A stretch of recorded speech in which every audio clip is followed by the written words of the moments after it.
sou eu para julgar? É o que dizem as pessoas, conscientes ou não, que desejam relativizar o pecado e suprimir a verdade bíblica. Certo leitor descuidado da Bíblia pode até exclamar e dizer: mas está escrito, Mateus 7,1, Jesus ensinou que não devemos julgar. E eu lhe pergunto, podemos ou não podemos julgar? O que de fato diz as Escrituras? Será que podemos condenar alguém? Foi isso que Jesus ensinou? Estudaremos agora. Vamos juntos aprender a palavra de Deus.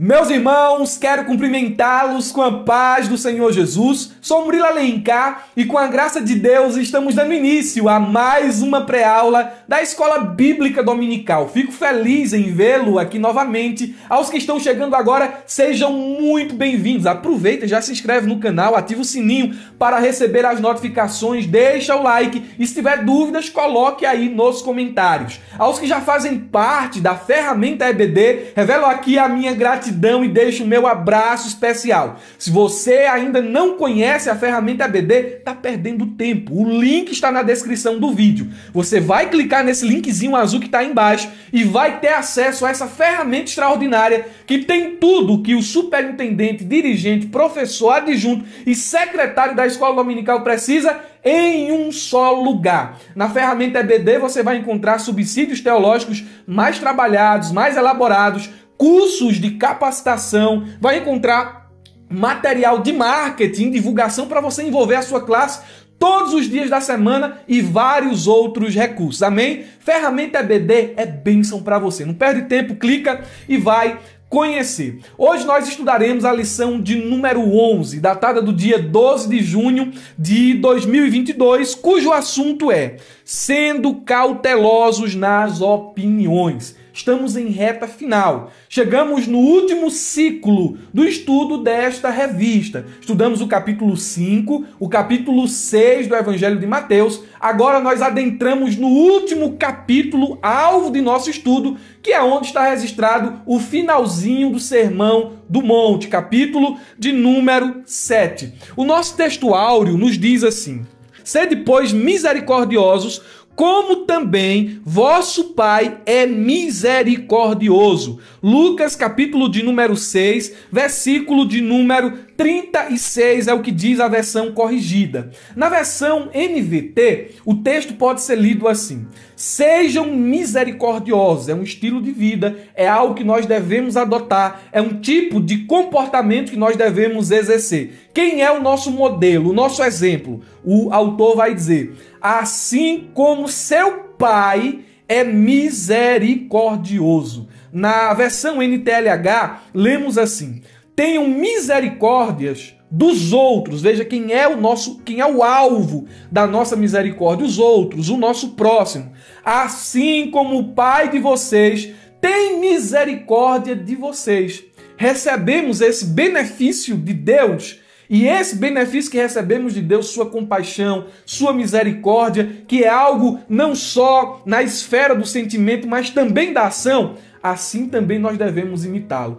Eu tenho compaixão de cicrano, eu tenho compaixão do meu próximo, eu tenho compaixão do meu irmão. Essa compaixão, ela não pode ficar só na esfera subjetiva. Ela tem que partir para a ação, para o exercício da misericórdia. Não é só sentir, é exercer misericórdia. Eu queria definir rapidamente o que é misericórdia no sentido do dicionário. Misericórdia é um sentimento de dor, de solidariedade com relação à dor de alguém, com relação a alguém que sofre uma tragédia pessoal ou que caiu em desgraça. Em outras palavras, misericórdia é compaixão, é piedade. Misericórdia é o ato concreto manifesto. Tá entendendo? Não é só um sentimento, é um ato concreto que se manifesta, a saber, em forma de perdão, compaixão, graça e clemência. Dentro do conceito bíblico, o termo misericórdia pode ser entendido por bondade, amor e graça de Deus para com o ser humano manifesto. Veja só, é sempre algo que vem para o exterior, é sempre algo que aparece em ações, em atitudes, que é manifesto no perdão, Deus nos perdoa, na proteção, no auxílio e no atendimento às súplicas. Deus não diz só assim, eu amo. Mas o amor, se for só uma palavra, o dicionário também está cheio disso aí. Esse amor se manifesta em ações, em atitudes concretas. E Deus assim prova o seu amor para conosco, como também ele faz conhecido o exercício de suas misericórdias através de suas atividades divinas. Essa misericórdia ou essa provisão de Deus se manifesta desde a criação e acompanhará o seu povo até o final dos tempos. É o que diz o Salmo 136 e Lucas, capítulo de número 1, versículo 50. Essa virtude é a virtude pela qual o cristão é bondoso para com os necessitados. Mateus, capítulo 5, versículo 7 e também Tiago, capítulo 2, versículo 3, são textos referências. E temos aqui mais um texto normatizador. Nós olhamos o que é misericórdia, vemos quem é o nosso modelo, olhamos para o nosso modelo que é Deus e a partir de olhar para quem ele é e o que ele faz, nós temos um padrão de comportamento. E esse padrão de comportamento é normatizado dentro das Escrituras.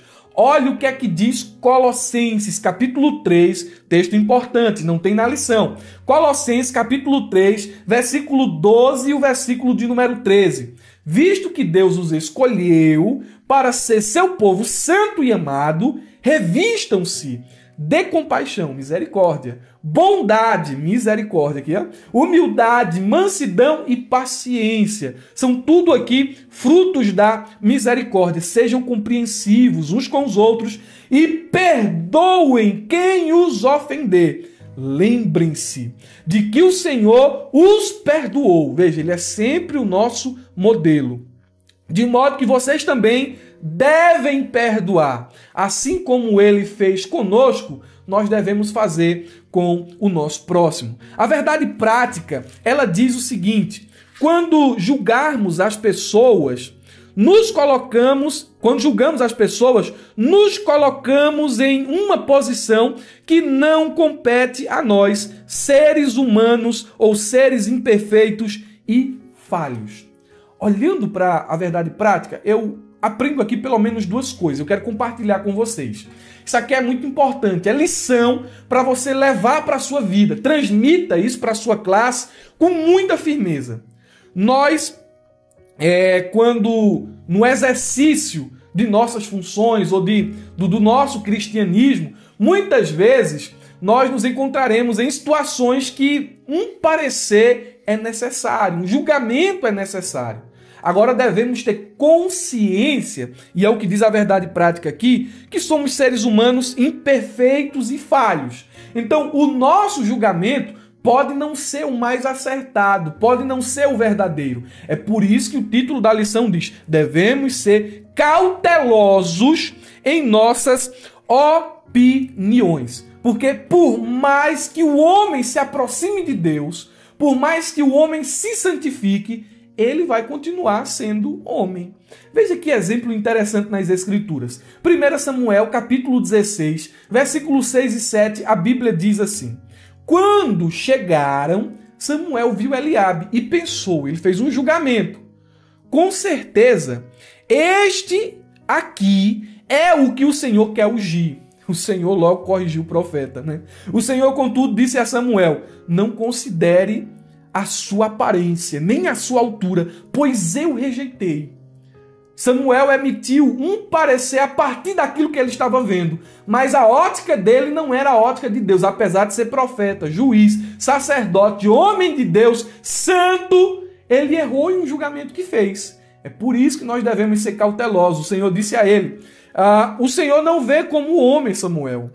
O homem vê a aparência, mas eu enxergo o coração. Eu vejo aquilo que o teu olho humano não é capaz de ver. E às vezes, só tendo as circunstâncias aparentes, nós emitimos julgamentos e esses julgamentos não são acertados pela nossa incapacidade de sondar o coração, as motivações, os sentimentos, os pensamentos das outras pessoas. E em segundo lugar, outro ponto importante a ser destacado dentro da verdade prática é que nós precisamos de discernimento. Todos nós precisamos de discernimento. A igreja é um dos ambientes onde aqueles que fazem parte da comunidade, fazem parte do corpo de Cristo, mais necessitam dessa qualificação que é o discernimento. O discernimento é a capacidade de compreender situações, de separar o certo do errado, capacidade de avaliar as coisas com bom senso, clareza e juízo. Onde é que a gente precisa de discernimento? Em situações que as coisas elas não podem ser simplesmente distinguidas em um olhar rápido, sem uma meditação, sem uma clareza, sem um juízo apurado. Se eu sair lá fora, eu sei diferenciar dia e noite, não preciso nem discernir, está claro é dia, está escureceu, é noite. Agora, há situações em que eu preciso de um certo discernimento, porque elas não são tão óbvias. E o servo de Deus, ele precisa muito dessa qualidade, porque o discípulo sem discernimento, e veja se não é assim, porque já pode ter acontecido com você, de alguém sem discernimento proferir um juízo sobre a sua vida que não era correto. O discípulo sem discernimento, ele pode facilmente crer em mentiras. Quantas vezes a gente já não acreditou numa mentira por falta de discernimento? O discípulo sem discernimento toma caminhos contrários à vontade de Deus. Quantas vezes não fizemos escolhas erradas por falta de discernimento? E aqui vem um dos piores. O discípulo sem discernimento, ele machuca outras pessoas. Você já foi machucado, aí você está aí do outro lado. Já me feriram mesmo. Já me machucaram mesmo. Já me julgaram errado mesmo. Eu estava fazendo para Deus e alguém me julgou. Eu tinha uma boa intenção e alguém foi lá e me julgou errado. Não é? Mas você, provavelmente, já fez isso com alguém. Eu já discerni situações erradas e julguei pessoas de forma errada. É por isso que essa lição é importante. E o lembrete do título da lição, ele ecoa sobre todos os tópicos que nós vamos estudar. Sejam cautelosos com suas opiniões. Amém? Vamos à exposição dos tópicos da lição. São pelo menos 3. E o primeiro deles é: não devemos julgar o outro. O segundo, devemos primeiramente olhar para nós mesmos. E o terceiro tópico da lição diz: e se fôssemos julgados pela severidade de Deus? A leitura bíblica em classe está em Mateus, capítulo de número 7, versículo 1 ao versículo de número 6. Ou melhor dizendo, versículo de número 6. Vamos começar aqui pelo versículo 1 e 2 e também pelo primeiro tópico da lição. Não julgueis para que não sejais julgados, porque com o juízo com que julgardes, sereis julgados. E com a medida com que tiverdes medido, vos hão de medir a vós.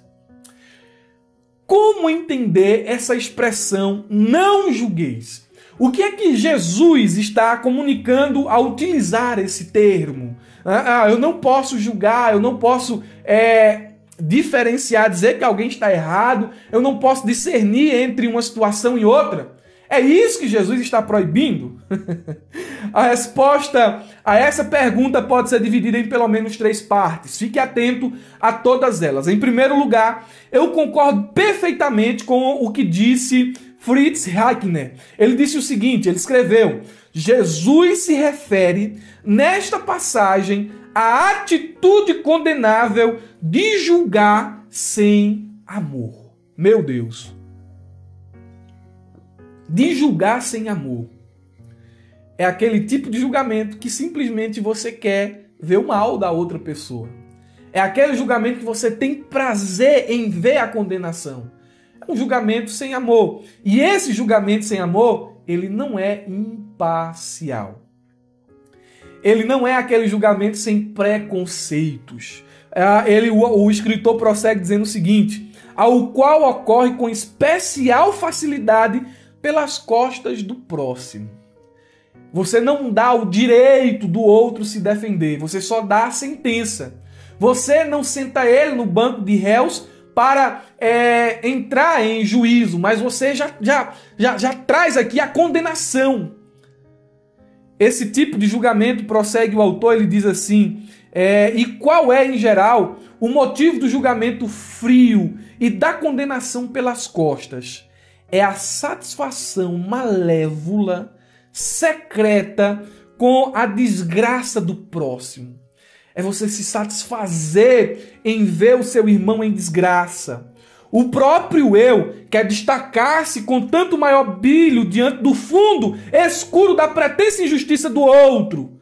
Gostamos de rebaixar o outro para que nós mesmos pareçamos grandes. Se eu fosse dizer assim, você conhece muita pessoa assim que gosta de diminuir os outros para parecer alguma coisa, mas eu conheço muita gente. Mas a questão aqui não é olhar para os outros, é olhar para o nosso coração. Quantas vezes nós, conscientes ou não, fazemos isso? Tentamos diminuir a obra da outra pessoa, as ações da outra pessoa, a capacidade da outra pessoa, às vezes até mesmo as intenções da outra pessoa, para que a gente se engrandeça, para que a gente se levante. É esse tipo de julgamento que Jesus está condenando em Mateus, capítulo de número 7, versículo 1. Em segundo lugar, Jesus ele reprova o julgamento precipitado, isto é, aquele que ocorre quando não se tem todos os elementos necessários para emitir um parecer, mas mesmo assim, de forma temerária, se condena o outro. Eu ouvi só uma versão da história. E por essa versão da história, logo eu emito um juízo sobre a determinada pessoa. É igual aquele irmão que estava bebendo uma cajuína em uma mesa de restaurante. E a cajuína parece muito. Os irmãos talvez não tenham aí na região de vocês, mas aqui no sertão de Pernambuco e também aqui no comecinho do Ceará, Juazeiro do Norte, Crato, a cajuína é muito forte, é um refrigerante excepcional. É muito gostoso. Que só quem vem para cá, quando prova desse refrigerante, olha, é uma coisa espetacular. Mas o casco da cajuína, o local onde o líquido da cajuína está, ele parece muito com um casco de cerveja. E o irmão estava tomando uma cajuína num restaurante, aí passou outro, viu? Vixe, misericórdia, irmão fulano de tal tá bebendo cerveja. Aí saiu dali, começou a contar a né? Rapaz, eu vi irmão ali, eu fiquei triste com aquela situação. Não tava bebendo cerveja, rapaz. Não acredito nisso, não. Bebendo cerveja? Aí foi até que a conversa chegou no líder daquele irmão. Aí o líder foi lá, em uma assembleia, disciplinou o irmão chegou na igreja, nem sabia que estava disciplinado, e quando foi ter ali, sentar no conjunto que ele fazia parte, o líder disse assim, mas você não pode citar não que você está disciplinado. Eu disciplinado? O que foi que eu fiz? Você estava bebendo cerveja. O senhor não está me confundindo não? Tem certeza que fui eu? É você mesmo. E como é que o senhor sabe que eu fiz isso? Não, foi que me disseram. E quem foi que lhe disse? Aí até chegar no esclarecimento da história já havia gerado aquele constrangimento, porque houve um juízo precipitado. Quantas vezes a gente não faz isso com as demais pessoas? Jesus está nos orientando, por meio dessa lição, a sermos cautelosos em nossas opiniões. Em terceiro lugar, Jesus reprova o julgamento excessivamente severo. Porque tem aquela pessoa que no seu julgamento ele não exerce misericórdia. Você é um desmantelado, você é um safado, salafrário, caiu, tá vendo aí? Vai ficar caído agora porque se depender de mim eu vou ajudar a enterrar. Esse tipo de julgamento é condenado nas Escrituras. Porque o Senhor, ele nos orienta o julgamento com amor. Então, devemos ter isso em mente, que a medida que nós usamos é a medida que Deus usará para também nos medir. A medida que nós usamos para medir os outros é a mesma medida que Deus vai usar para nos medir. Nós devemos aqui, ainda falando sobre essa expressão não julgueis, tomar muito cuidado com os sofismas e as falácias sociais, porque muitas pessoas usam esse texto de forma errada diante do comportamento de alguém, quando elas dizem assim: quem sou eu para julgar? Eu não posso julgar essa situação.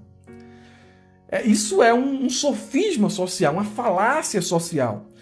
Por que as pessoas usam essa expressão? Olha, quem sou eu para julgar? Primeiro, ela não quer ser uma pessoa antipática quando alguém comete um erro.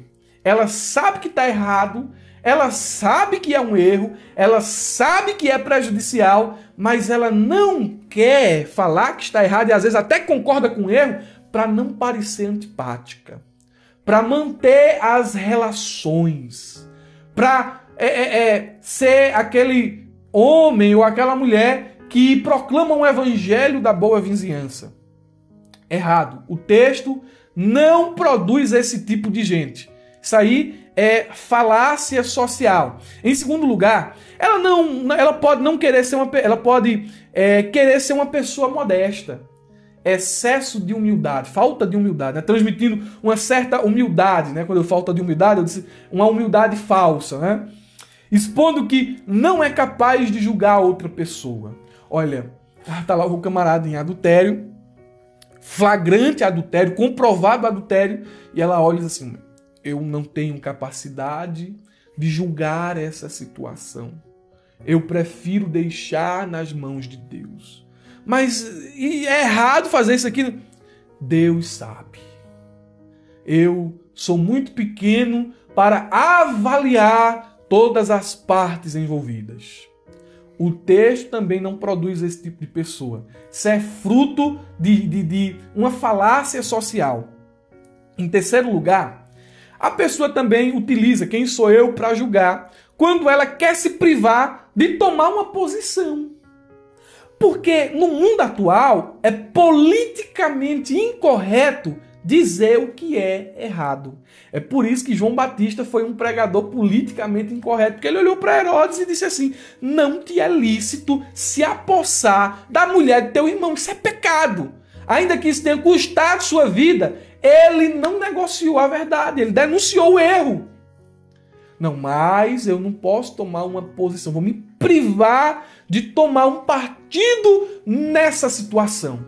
E por que é que as pessoas fazem isso? Porque é ação impopular, condenar o erro. Quando você precisa confrontar alguém com o seu pecado, com o seu erro, você tem que colocar na sua mente que nem sempre a pessoa vai lhe agradecer por isso. Ô irmão, muito obrigado, o Senhor me mostrou aqui onde está o meu erro, o Senhor fez isso porque o Senhor me ama, o Senhor quer que eu vá para o céu. Muito obrigado, irmão. Aí dá aquele abraço, ô irmão, obrigado. Não, irmão. Confrontar erro, às vezes, gera impopularidade. Quando você... E lógico, tem que confrontar o erro com amor. Você tem que confrontar o erro com a verdade. Você tem que confrontar o erro de uma forma a buscar a restauração do outro.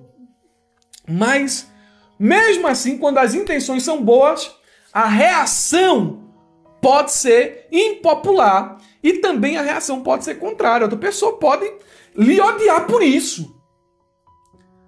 Mas mesmo assim, você deve tomar um partido nessa posição. Porque o objetivo desse texto não é criar covardes, irresponsáveis, que fiquem neutros diante de coisas que o próprio Deus reprova. Nós devemos julgar os outros, lógico, com uma consciência limpa, julgar quem está pregando. A Bíblia diz que nós devemos provar os espíritos, nós devemos julgar aquele que cai em pecado obstinado. É só ler Mateus capítulo 18. Se o irmão cai em pecado, vai lá, repreende ele. Se ele não ouviu, leva uma testemunha. Se ele não ouvir ainda assim, faz notório à igreja. Se ele ainda assim não se arrepender, trata ele como gentil. Há um julgamento. A igreja precisa discernir. Veja o que é que Paulo fez lá em Corinto. Paulo censurou os irmãos porque eles não julgaram a causa de uma pessoa que estava lá em flagrante pecado. O apóstolo Paulo fez isso, cortando ele da comunhão e o entregando a Satanás. Mas muita gente prefere ter uma reputação de alguém muito bonzinho do que ser alguém com compromisso com a verdade. O texto não produz covardes. O restante do texto diz assim: não julgueis, e vem o restante, para que não sejais julgados. Porque com o juízo com que julgardes, sereis julgados, e com a medida com que tiverdes medido, vos hão de medir. Essa explicação de Jesus, do não julgueis, pode significar pelo menos duas coisas. A primeira, a medida que usamos para medir os outros será a mesma que os outros usarão para nos medir. A pessoa crítica atrai muitas pessoas críticas. Aquilo que você cobra dos outros, você mesmo vai ser cobrado por isso aí também. Mas o texto não se refere especificamente a isso, embora esse sentido seja um sentido secundário e não descartado. A outra hipótese é que o versículo 2 pode significar que a medida que usamos para medir os outros será a mesma medida que Deus usará para nos medir. Eu acredito aqui nessa segunda interpretação. Acredito que ela é mais acertada para o texto aqui que estamos analisando. E eu vou citar aqui algumas passagens provas. A primeira: bem-aventurados misericordiosos. Por quê? Eles obterão misericórdia. É o que diz Mateus 5:7. Mateus 6:14-15. Pois se perdoarem as ofensas uns dos outros, o Pai Celestial também lhes perdoará. Veja, a medida que eu estou usando para medir os outros é a mesma que Deus está usando para me medir. Se eu perdoar as ofensas dos outros, o Pai Celestial também me perdoará. Mas se eu não perdoar os outros, o Pai Celestial não lhes perdoará as ofensas. Olha o terceiro texto prova. Ache aí, Tiago capítulo 2, versículo 13. Diz assim: porque o juízo será sem misericórdia sobre aquele que não fez misericórdia. Uma ilustração dessa verdade exposta aqui é Mateus capítulo 18, versículo 23 ao 35. Eu vou ler na versão NVT. Acompanhe aí comigo. Portanto, o reino dos céus pode ser comparado a um senhor que decidiu pôr em dia as contas com os seus servos que lhe deviam. No decorrer do processo, trouxeram diante dele um servo que lhe devia 60 milhões de moedas. Uma vez que o homem não tinha como pagar, o Senhor ordenou que ele, sua esposa, seus filhos e todos os seus bens fossem vendidos para quitar a dívida. O homem se curvou diante do Senhor e suplicou: por favor, tenha paciência comigo e eu pagarei tudo. O Senhor teve compaixão dele. Olha a medida que o Senhor utilizou. Misericórdia. Teve compaixão dele, soltou-o e perdoou-lhe a dívida. Você não me deve mais nada. No entanto, quando o servo saiu da presença do Senhor, foi procurar outro servo que trabalhava com ele e que lhe devia 100 moedas de prata. De 60 e tantos milhões para 100 moedas, né? Que diferença absurda. E ele foi lá, ele procurou esse servo, ele agarrou pelo pescoço e exigiu que ele lhe pagasse de imediato. O servo se curvou diante dele e suplicou: tenha paciência comigo e eu te pagarei tudo. O credor, porém, não estava disposto a esperar. Mandou que o homem fosse lançado na prisão até que tivesse pago toda a dívida. Quando os outros servos, companheiros dele, viram isso, ficaram muito tristes. Foram ao Senhor e lhe contaram tudo o que havia acontecido. Então o Senhor chamou o homem cuja dívida ele havia perdoado e disse: servo mau, eu perdoei sua imensa dívida. Por que você me implorou? Acaso não devia ter misericórdia de seu companheiro como tive misericórdia de você?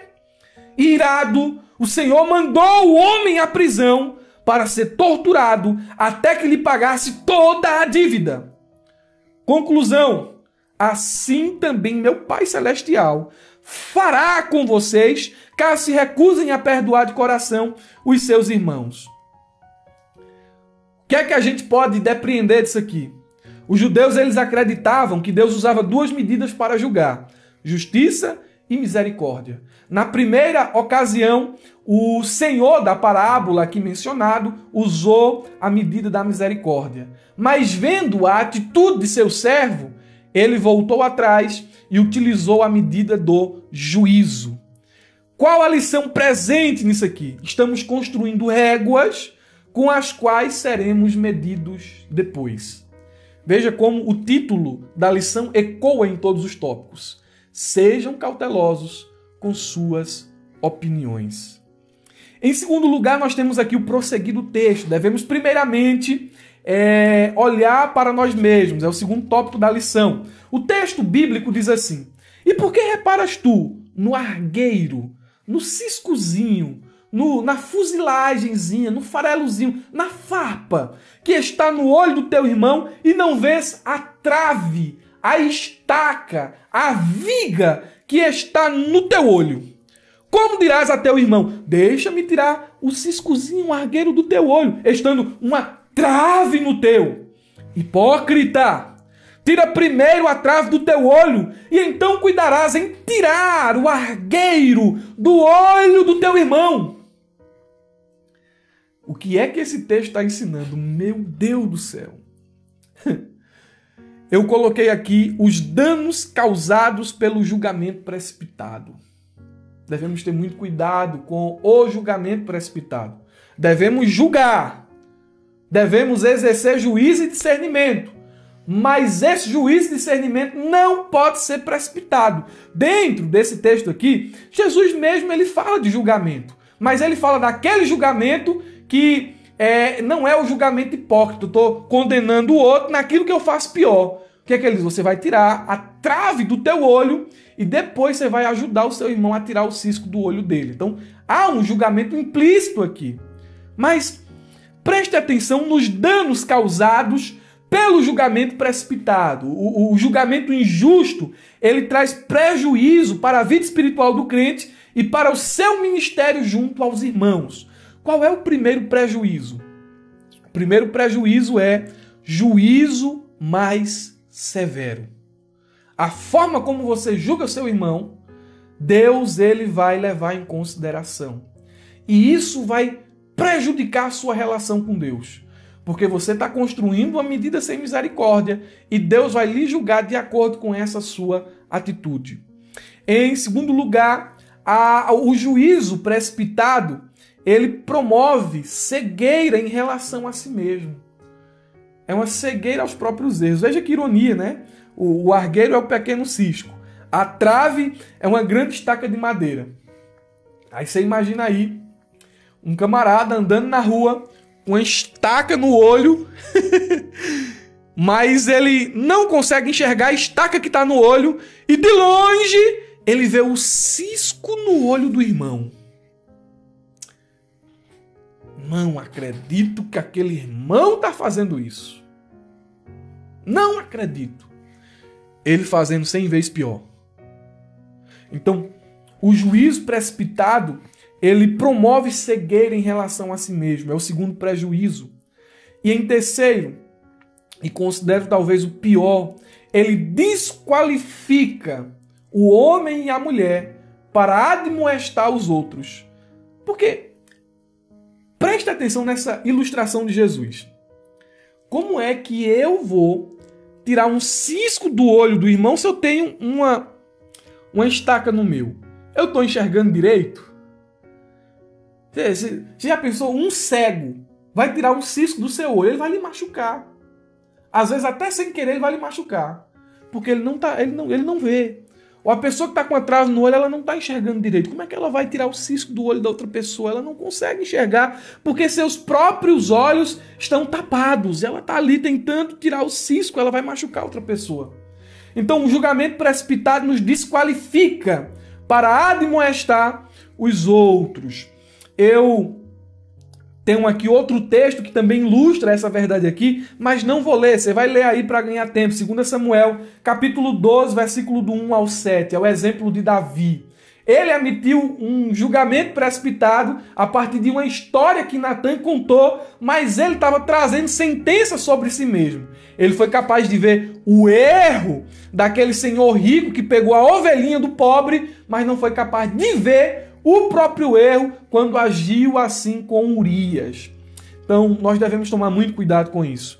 Eu quero citar rapidamente aqui também as características do homem que tem o espírito julgador, censurador, criticador, aquele que tem todas as qualificações de uma pessoa que sempre está julgando as outras precipitadamente. Primeiro, neste espírito de censura, há sempre uma alegria secreta em encontrar falhas, ao passo que no homem bom há sempre um temperamento totalmente contrário. O julgador precipitado, o criticador, ele gosta de achar falhas, ele se alegra quando ele acha falha. Em segundo lugar, o homem criticador está disposto a julgar sem qualquer obrigação de seu cargo, talvez sem qualquer clareza de evidência, sobre algumas histórias ociosas ou nuas suspeitas, suposições e sugestões, ao passo que o homem caridoso é atraído muito relutantemente para tal emprego. Mas o homem criticador, ele gosta de fazer isso. Mesmo que ele não tenha todos os elementos, ele quer julgar. Em terceiro lugar, ele é um forte viés e inclinação para considerar seu vizinho culpado. Ele tem um forte viés e uma forte inclinação para condenar as outras pessoas. Ele é culpado, eu tenho certeza. Mas você já ouviu a história? Não, mas sabendo quem ele é culpado. Ele só quer condenar. Ele aceita prova muito duvidosa de tudo o que tende à sua difamação. Às vezes, compõe o que falta de fato, com suas próprias sugestões maliciosas e invenções frutíferas. Não, você ouviu? Ouvi não. Mas pode ter certeza que é assim, assim, assim, assim. Que Deus tenha misericórdia de nós, porque às vezes agimos assim. Em quarto lugar, ele se permite uma clareza nada caridosa em censurar a falta dos outros homens, nunca refletindo sobre a fragilidade da natureza humana em geral. Ele não leva em conta que somos falhos. Não, se ele errou é safado. Não existe esse negócio aí de pecado, de carne fraca. Não existe esse negócio de erro, não. Ele tem que ser santo, santo! Tem que ser santo. Errou, imundo, fora! Meu Deus. Ele também nem reflete sobre os próprios erros e pecados particulares. Ele errou, errou. E quando eu erro? Não, quando eu erro, tem que ter misericórdia para mim. Mas para ele, não. Em quinto lugar, ele não se contenta em julgar e condenar as más ações de seu próximo, mas geralmente acrescenta algumas observações agravantes de sua autoria, com a intenção de mostrar com que espírito e intenção maligna ele as fez. Ele entra na prerrogativa de Deus e julga o coração e os pensamentos do seu próximo. Sabe por que ele está fazendo isso ali? Isso ali não é outra coisa, não. Isso ali não é para Deus, isso ali é para se aparecer. Isso ali é para ele, ó. Isso ali é coisa do diabo. Isso ali ele está almejando posição. Olha, ele fez uma boa ação aí, mas pode ver que o coração é do diabo. Espera que depois vai vir. A intenção é má. E como é que tu sabe disso? Como é que eu sei disso? Olha para aí, rapaz. Presta atenção, tu vai perceber. Devemos tomar cuidado. Outra característica desse temperamento julgador e censurador é que a pessoa em que ele reside nunca o guarda para si. Ele sempre está impaciente até que coloque tudo no exterior. Ele não aguenta ficar calado, ele tem que falar, ele tem que difamar, ele tem que jogar no ventilador para ele se sentir em paz consigo mesmo. E por último, este espírito de julgamento precipitado e censurador é quase semelhante ao rebelde na igreja que quer provocar cisão, ao que promove sedição no Estado e a um espírito de perseguição. É o espírito do homem julgador. Ele condena as outras pessoas ao inferno, elas ainda estando vivas. Precisamos tomar cuidado com isso, com o julgamento precipitado. E isso nos leva ao terceiro ponto. Precisamos ter discernimento. Não é porque não podemos julgar alguém precipitadamente que não devemos discernir as situações.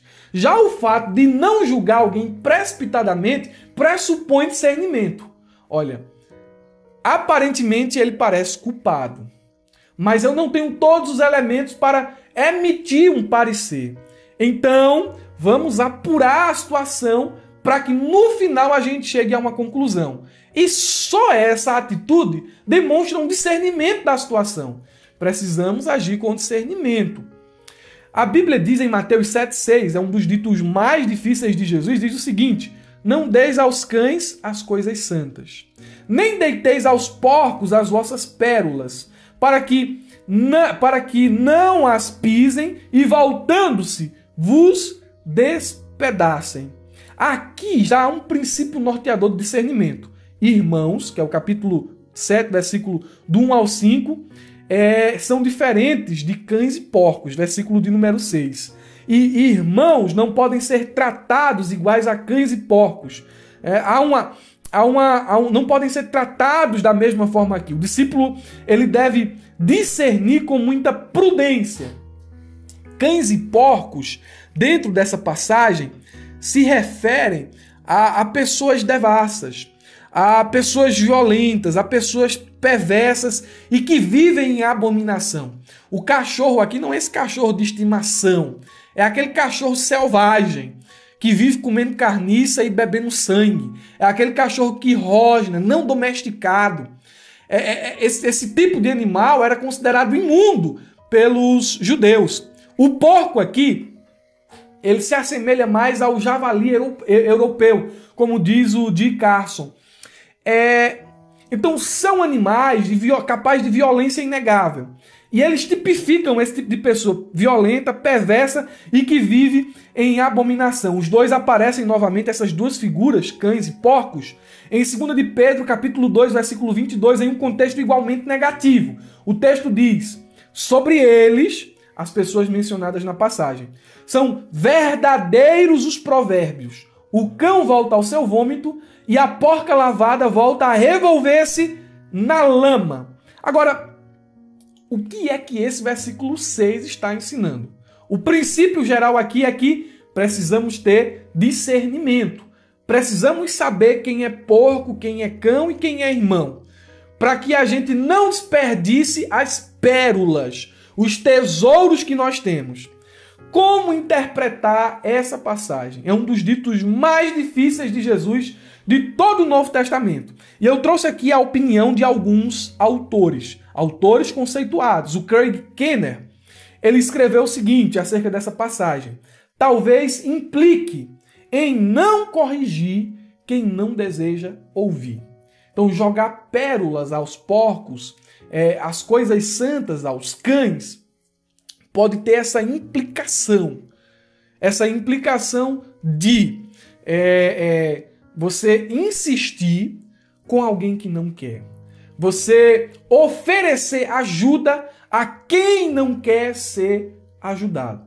Veja que o contexto favorece muito esse pensamento quando Jesus disse assim: olha, depois que você tirar a estaca do seu olho, vá ajudar seu irmão a tirar o argueiro, o cisco que está no olho dele. Então, pode ser, pode não ser. Eu gosto muito dessa interpretação.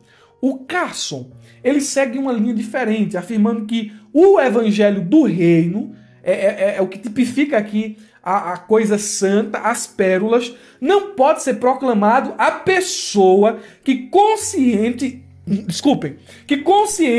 e permanentemente adota a postura de escárnio e desprezo. Isso é jogar pérola aos porcos. É você estar insistindo com o apóstata. É você estar falando das riquezas do evangelho ao escarnecedor que abertamente está desprezando o que você está falando.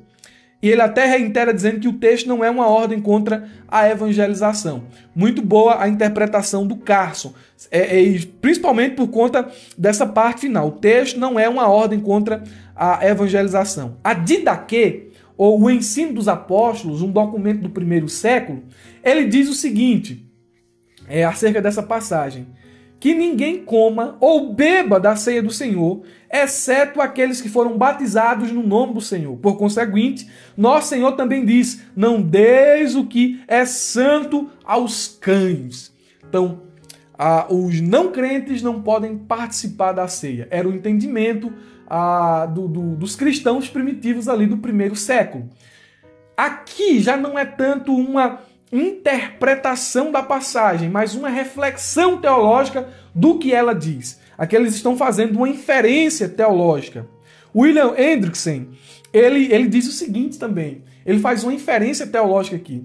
Apesar dele seguir ali praticamente na mesma linha do Carson. Ele diz assim: com referência específica, os termos, o que é santo e pérolas, são bastante indefinidos. Não dá para chegar a uma conclusão do que seja.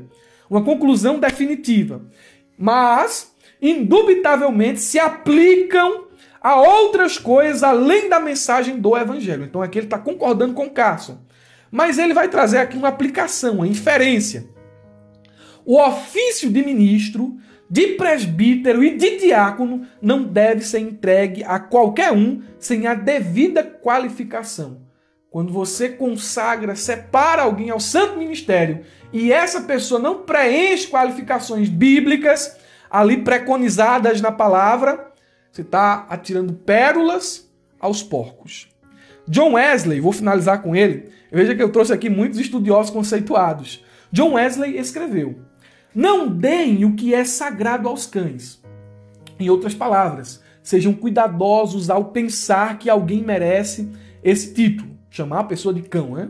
Obtenha primeiro provas plenas e incontestáveis. Consiga uma prova que você não consegue refutar. Quando ficar claro e inquestionavelmente provado que alguém é ímpio e perverso, inimigo de Deus e toda justiça e santidade, então não lhe dê o que é santo, literalmente o que é sagrado. São as boas novas de Jesus. É John Wesley, grande evangelista. E ele diz assim: não atirem suas pérolas aos porcos.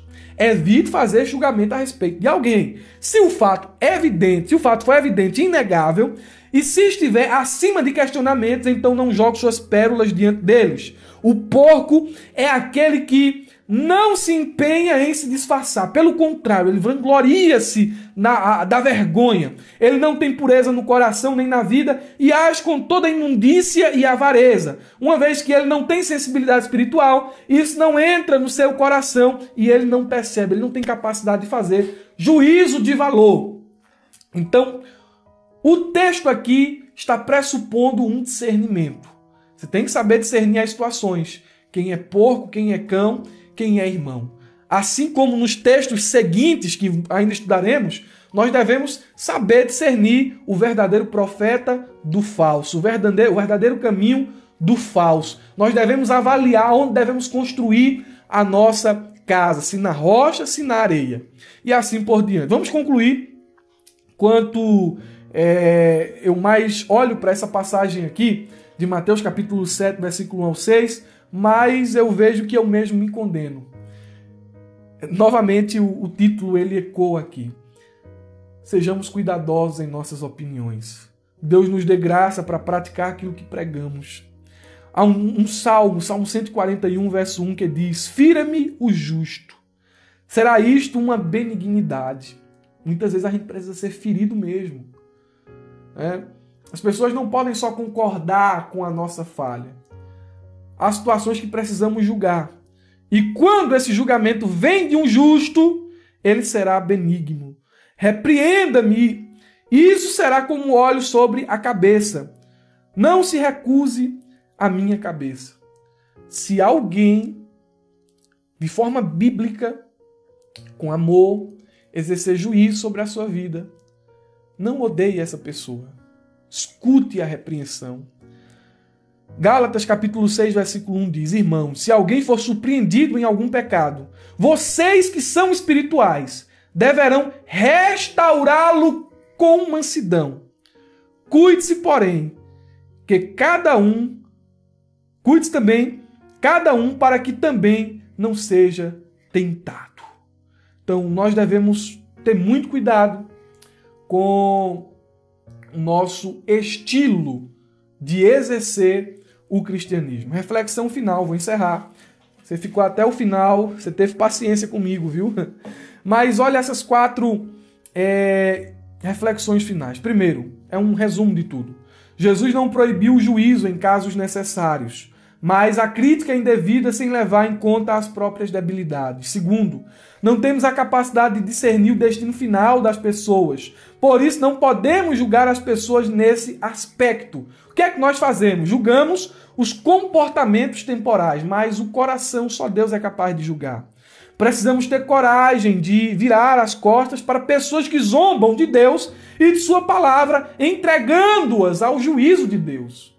É o não jogar pérolas aos porcos e nem dar coisas santas aos cães. E por último, precisamos ter cuidado com o falar da nossa boca. Seja cauteloso com a sua opinião. Se você chegou até o final, coloque aí nos comentários. Eu sei que alguns irmãos chegam até aqui. E eu agradeço muito sua vida por ter paciência comigo e por estar aqui no canal Abrajaula aprendendo juntamente conosco. Eu lhe desejo uma ótima aula de escola dominical e um excelente final de semana. Aos irmãos da ferramenta EBD, Deus abençoe vocês e a gente vai interagindo lá no grupo exclusivo do Telegram. Deus abençoe em nome de Jesus.